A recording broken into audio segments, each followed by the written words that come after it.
Tidal Blades 2 Rise of the Unfolders has made it to the Meeple Marathon.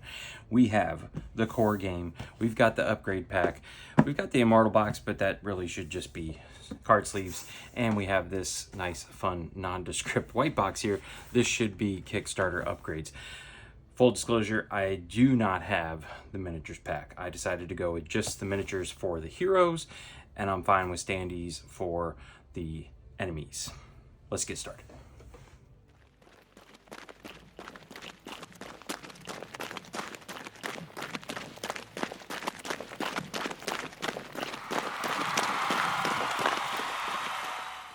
Welcome back to the Meeple Marathon. Today we are taking a look at Tidal Blades 2, Rise of the Unfolders.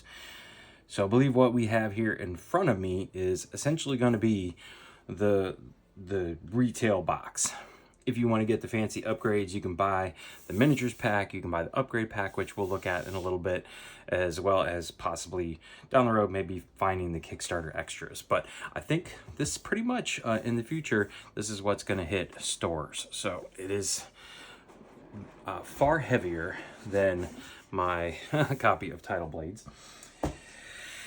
And we've got, I'm hoping this paper is just to keep stuff intact, but let's see what we got here. So we got advertisement for Foreteller. So there you go. I like Foreteller for a few things. Ones that have really long narration, where I can just sit back and listen instead of reading, like Madara. I really like Foreteller for. The ones where you have to actively be making choices as you're going along in the book, you know, changing pages, things like that. Foreteller just doesn't quite seem to cut it. So we'll see what we do for this one. All right, this appears to be like a player aid, but just a single one, in a nice little sleeve here. So enemy turn overview and status effects and abilities. So maybe that is all it is. Then we have these.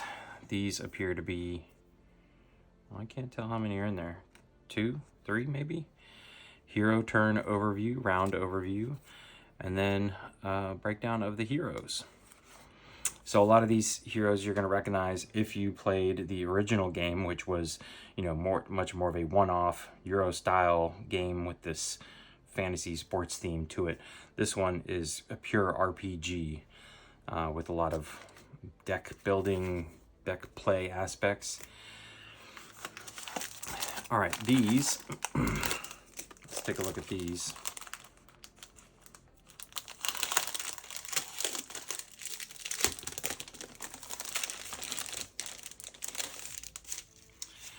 So these, are they all Axel? No. So yeah, these are essentially your kind of character sheets. They are paper. You could easily laminate these, but you can see lots of stuff tracking here. Narrative notes, the chapter, the difficulty, player name, XP. So this is like saving it, where you are in the fame track. And then on this side, we have all of the, like, you know, paths you can take and trait levels. This is where he starts at, and then you can increase here. So skills you can check off. So again, this is an RPG set in the same universe as the original Tidal Blades game. All right, place underneath map book to level with map books A and B. Place under map book C to level with, okay. So this appears to strictly just be a piece of cardboard, but this is, you know, everything is in the map books, which is becoming the trend, which I like. It would appear that map book C is probably not as thick as the other ones. So if you have to have a massive map that's like 3 books wide, this has helped to level it up. So don't throw that away. All right, some paper. I do appreciate the paper.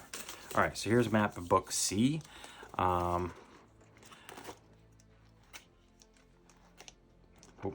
not gonna stop on anything. I figured this is fine. This isn't spoiling anything, but you know, some cool scenery. Ooh, there it is, and there it is again. So yeah, this is just like an addendum map book. All right, And this is going to be our scenario book. So essentially what we're playing through. Look at that. I mean, 130 some odd pages here. Gonna stay near the front of this so as not to spoil anything. But here we go, the Banner Festival, which is a third game in the series that you can pick up.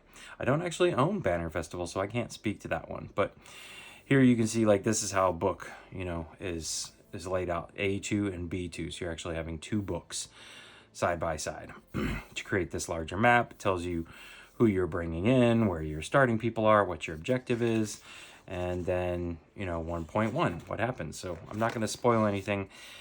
If you've seen any of the like intro scenarios, you probably have seen that first one. I've played it on TTS before. But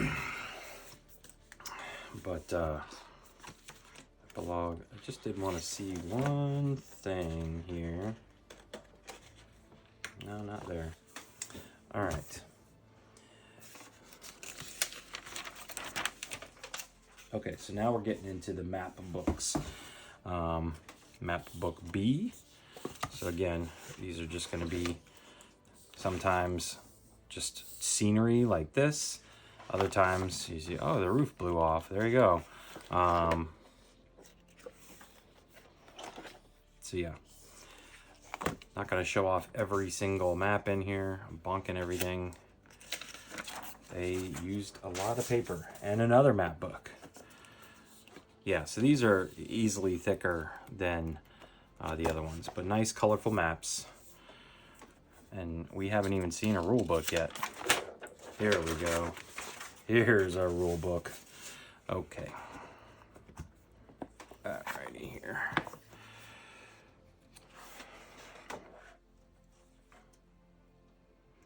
Oh, there it is. That's what I was looking for.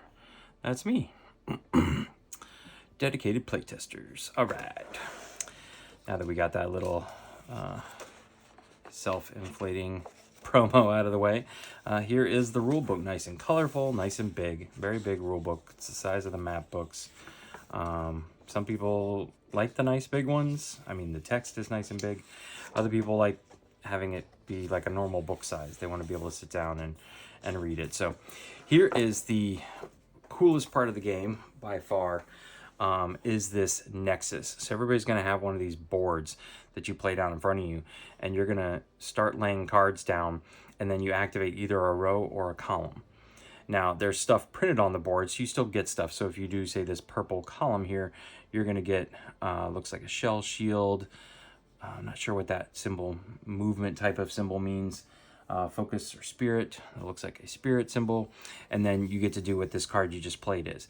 The trick is, though, is that if you ever fill up a row or column, then you remove all the cards from the row or column and they go into your discard pile. So figuring out how you want to lay your cards down and then activate is the main crux of the strategy. So not going to spend too long on this game. It really was not that overly complicated when I helped playtest it. I am honestly surprised. I guess they got some stuff here on character progression, what happens afterwards. So yeah, I would not say this is an overly complicated game, but this is a pretty thick rule book, 36 pages. All right, lots of cardboard. So as I mentioned in the intro, I am going more and more to the method of I'm perfectly fine with enemy standees. I like having a miniature that I can paint up for my particular character, for the hero character. But what they started doing with Gloomhaven, where the enemies were just on a standee and my hero was three-dimensional and popping out all over the place, is growing on me more and more. It's just one less box I have to like take to game night and get out and everything else. So, ooh, look at all this storage space here. Okay, let's take a look at these first though. All right, so lots of enemy standees on this one. There's a few status effects tokens here, but and this one probably is some scenery. I'm not sure why there's a cutout of it there. But yeah, backside appears to be pretty much the same. Whoops. And they pop out nicely. So there you go. Where can I put these? A lot more of the same. This feels very duplicated, but we've got, I guess, like the purple and the blue tentacles, 1 and 1 each. So everything has a number, unless there's not going to be multiples of them. All right, so now here we're starting to see our Nexus boards. We have some trackers here. These are going to be for initiative. So the card you play actually is going to move you up and down the track. And you may choose to, you can see where everybody's going to be. You can't see where the monsters are going to end up, but you can kind of keep yourself near the top and going fast, or you can drop yourself down. It's not just like a random number every time. It's a, do you move up or down the track? And that's what these tokens here are for. A lot of this stuff we're going to get upgraded in the upgrade kit. So there we go. Here are the ones for the heroes, same as before. More Nexus boards. Ooh, and the backside of the Nexus boards have this. So if you don't want to play, say, four-handed, you can play with allies here. So you can see here, this is like a solo mode where they kind of have a very miniaturized board and you're just playing cards out. Makes it much more simplified because you're still going to have to play. I can't remember if it is 4 characters or it may just be 2 characters at least. A lot of repetitive stuff here we're seeing.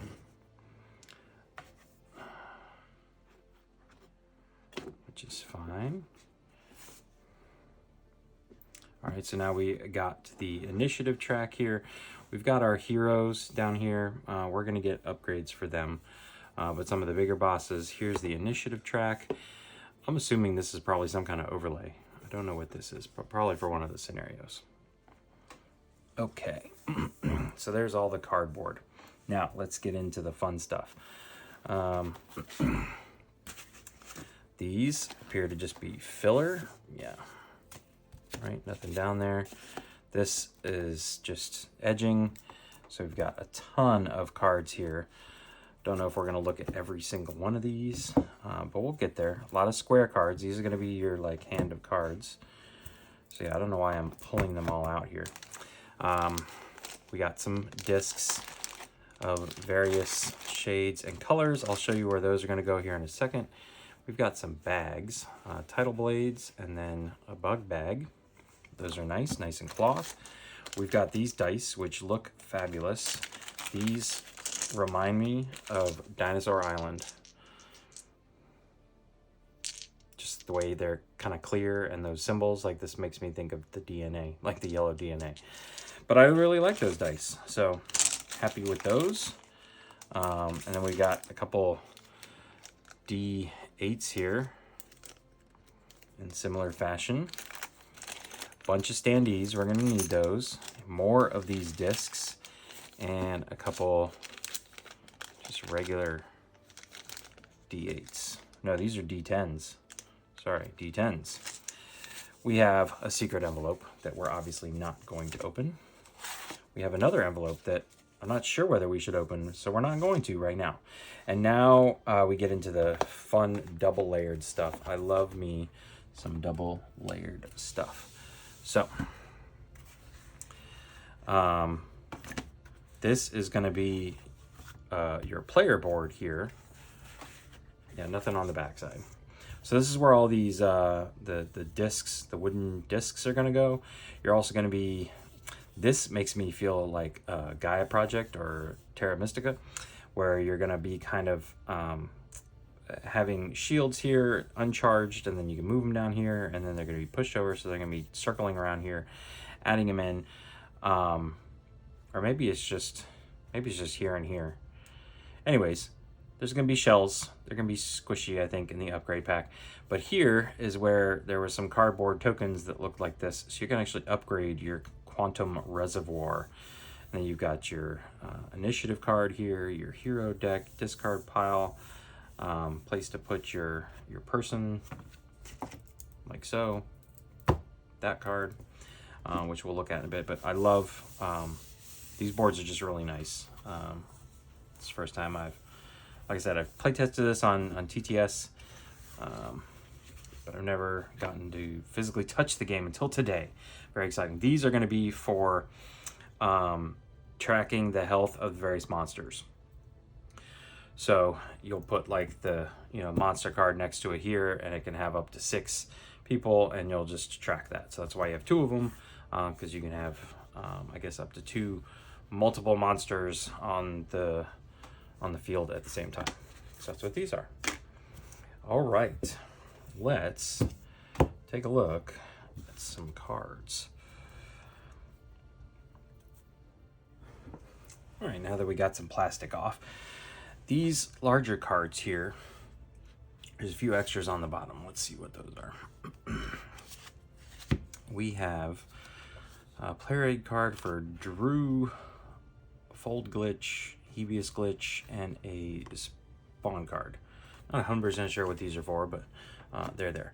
But these, here you can see there is quite a lot in each color. Each color is represented by a hero, and these are your objectives that help you increase in power, grow as a hero, however you want to call it. But there's 2 sides to them. There's the path, 2 paths. So the path of grit and the path of flow.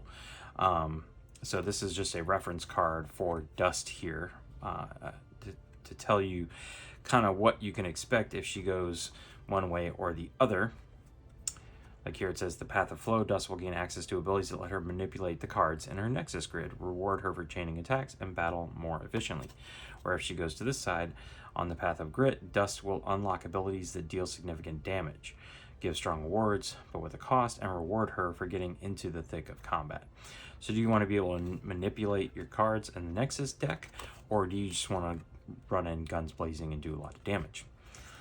To get there, to advance along those paths, you have these objective cards. Each one is 2 sides, or not double-sided here, but there's a right and a left. Yeah, they're not 2-sided.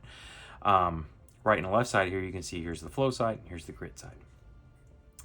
And some of these, let's find here's a good example of one where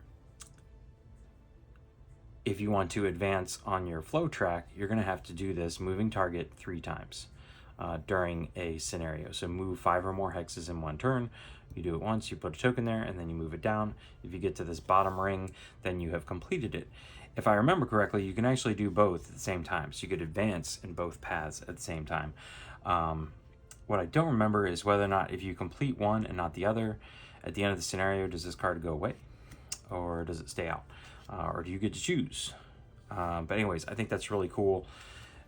It means that every character even has, like, you could go really hard here on the path of knowledge or the path of power, and for Echo, and then the next time you play as that character, you can build them up in an entirely different way. So lots of these here for all of these characters. That's pretty cool. So that's the majority of these big cards here. Then let's see what's in this deck here. All right. Yeah, these are going to be your kind of side quests. So in between the main scenarios, you can pull one of these out, and they will do things, and they'll give you a reward. Sometimes, most of the time, it's just like answering a question as a group, making a decision as a group. So we're not going to read through those too much. Then we have difficulty modifiers. So as the game starts to play out, the difficulty is going to go up or down automatically based on how successful you are. But it might be, giving power to the enemies, or it might be giving you aid. So if you did poorly in the last scenario, maybe you'll get Citadel aid. Or if you did too well, maybe there's going to be a mysterious power for the monsters. So that's what these cards are for. Chronosium event.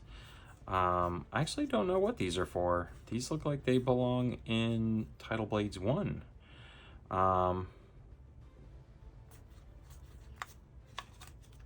So yeah, Chronosium events. And then we have lots of cards here. I'm not going to dive too much into these, but we'll show you the first couple here. These bigger ones are the boss cards. Standard monsters are going to have the square cards, which we'll look at here very shortly. These are the big baddies. So they got full-size cards here. And it's essentially just going to tell you like what they're doing. Movement, attack. This little number up here so it means that they'll move up 2 in the initiative. Here they would move down 2. And then if unable to attack, what are they going to do? So if they can't reach somebody, what are they going to do? I really like this, the way they've done it. That way the person doesn't always just move randomly and, you know, try and punch you or not. Like, can you get to a person? Yes. All right, do this top person. If not, do something entirely different. So, again, I'm not going to spoil anything. There's even, you know, stuff on the back here. Those are boss cards.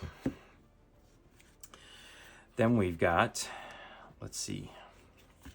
These are going to be your, if you are playing, oh no, these are not them.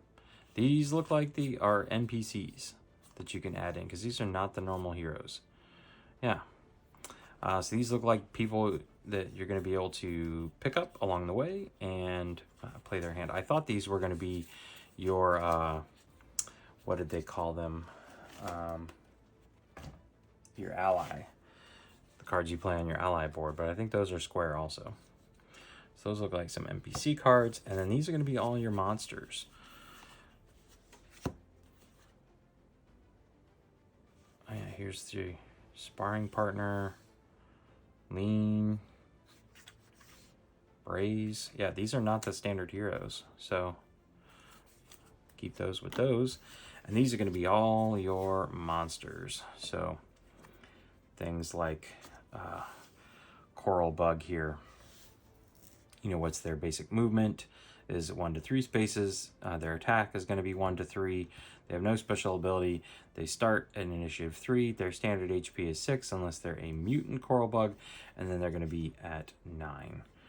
So, and there you can see some artwork on there. So I feel okay going through these. I'm not going to spend too much time, but I don't think there will be any huge spoilers here. Maybe we'll just go for a while. See, there's a boss. 9 times the amount of players. Salamander Thug. This is the guy that's on the front of the Tidal Blades first game. Greedos Machine, Strangler Wasps, Lion Gull, Strangler Queen, Hag's Worm, Rogue Betalod, Phantom Krill, Angler's Blade, Dune Creeper, Slisk, Horn Eyes, and I'm going to save the last couple because that might be like the final boss. All right, let's take a look at some square cards now. All right, all that remains. So there's a ton of cards here. Obviously, we're not going to look at every single one. I don't know why these... the torn shoulder and whatnot are sitting on top here, but let's look at these first yellow cards here. So this is going to be your starting deck for what's his toes, I can't remember his name, but this card with the golden and persistent power is what's going to start on your board. So you can just place this down in the middle. You'll eventually be able to upgrade. These are going to be all your character upgrade cards here. So you could upgrade your persistent power card, have more in reserve. You can shuffle them into your deck, but you always get to pick one to put in the middle. So, and then you see the rest of these are pretty straightforward. You know, gain 2 shield shells and move up on the spirit track. Not sure what that symbol means, but 2 attack chained together with something else. Here's 3 attack. Here you can spend spirits to make it range 3, things like that. So these are the cards that you're going to be playing into the Nexus. And then you've got these 2 types of wounds here. So you have a wound, and then I forget what these are called, but this essentially, these are all the same here. If you gain a wound, this is going to go onto your Nexus grid, block off that spot. Whereas this card here, when it pops up, and these are all different here, when it pops up, you're simply going to immediately choose a place to put it out. You can't just keep it in your hand. it's still going to give you a positive effect here, but it's going to come with a cost as well. So take a hit on HP to attack for 1. You can heal these, and when you clear out a row or column, these will go with you. So kind of 2 types of wounds that you can sustain. Then we've got a whole stack of these bronze, silver, and gold upgrades. I honestly don't remember how you gain these. These obviously are going to come with, this looks like you just would spend XP to gain them, say 2 XP, 3 XP to gain that one. That'll probably get more expensive. But these you will gain as you know, like complete scenarios and advance your character. There's even some for those NPC characters there. And then these Archon cards here. All these cards have the same back on them because this is kind of a deck builder of sorts. Not the sense that you're building the deck throughout the game, deck construction, I guess, because you can start culling cards near the end. And then we have a set of sparring partner cards. This is for like an arena mode, which after a certain scenario, you can go and play in the arena, and then a whole bunch of the enemy cards here. So you can see they have similar cards as you, 2 movement, 2 attack. Spend those, if they get those symbols, then it's +1 for those, things like that. So pretty straightforward. All right, let me make some room here and we'll take a look at some of the upgrades. All right, I said we weren't going to do it, but we're going to take a peek into the Immortal box anyways. This is literally just card sleeves in here. But just wanted to let you guys see what was going on here. I did receive notice that there is a very good chance that there's some card sleeves missing. So not to be alarmed, but there's at least all the right sizes. So there we go. But then this is going to be able to hold all of your cards afterwards, because if you sleeve them, they're not going to fit in that big box. But it also comes with some nice dividers. So that's it. That's it for the Immortal box. Let's set that off to the side. Squish it down. All right.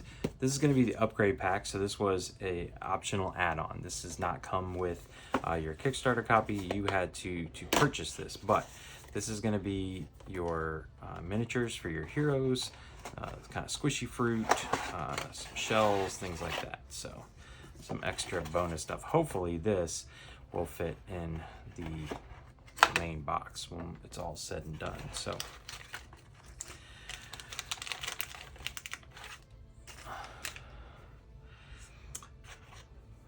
yeah, here we go. So they're decent, a little smaller than I thought they were going to be, but decent detail here. We'll give you guys a close-up of all of these miniatures here in just a second. But yeah, there you go. So not a whole lot happening in here. Let's take a look at these shells and squishy fruit. This kind of reminds me of kind of Everdell here. So what do we got? All right, these are like hardish plastic. These are not squishy, but these are going to be your shell shields. All right, they got a nice kind of pearlish opalescence to them.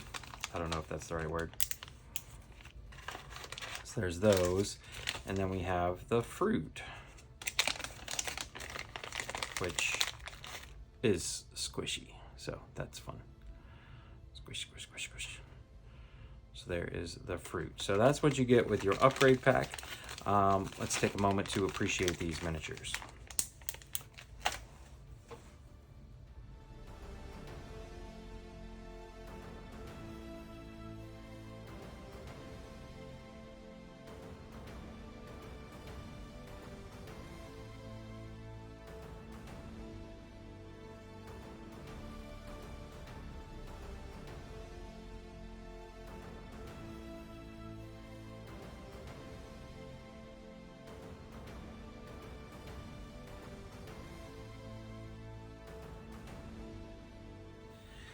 All right, last thing on the list here is our this is the Kickstarter extras. So this is what you're going to get if you were a backer of the campaign. You should not have had to pay for this add-on. I believe we're just looking at some additional scenarios here, if I remember correctly. some more cards, and that's it. Certainly a very nondescript box. Okay.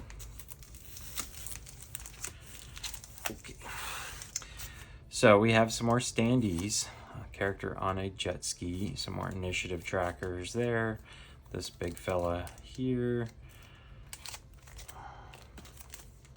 some more items.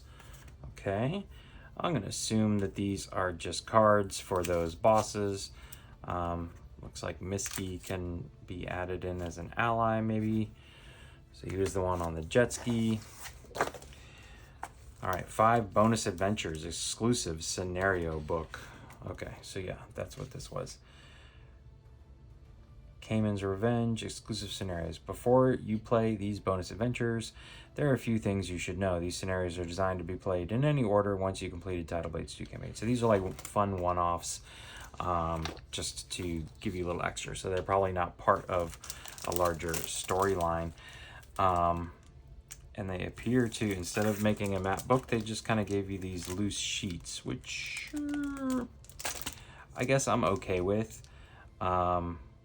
Maybe because they are going to line up side to side, so they didn't want to create multiple books. I guess that makes sense at the end of the day. Just keeping these nice and flat in the box might be tricky, but anyways, we should have lots of room in the box since all of our cards are going to go into the immortal box. So yeah, there we go. Additional scenarios, additional Standees. I'm pretty sure that if you got the miniatures pack, which contains the miniatures for all the monsters, it's going to contain these miniatures as well. So don't worry, don't fret. Anyways, that's going to do it for our unboxing of Tidal Blades 2, Rise of the Unfolders. Again, this is an entirely different style game than Tidal Blades 1 now, Heroes of the Reef, but set in the same universe. So obviously a lot's going to have to happen before we get this back to the table. Gotta refresh ourselves with the rule books, leave a bunch of cards, get everything stored away. Probably do a storage solution video here very soon, just to fit everything neatly in that box. And then eventually we'll be doing a how to play and a playthrough on the channel. So keep an eye out for that. But if you enjoyed this video, please consider giving it a thumbs up and subscribing to the channel. Once again, thanks for watching. Have a great day.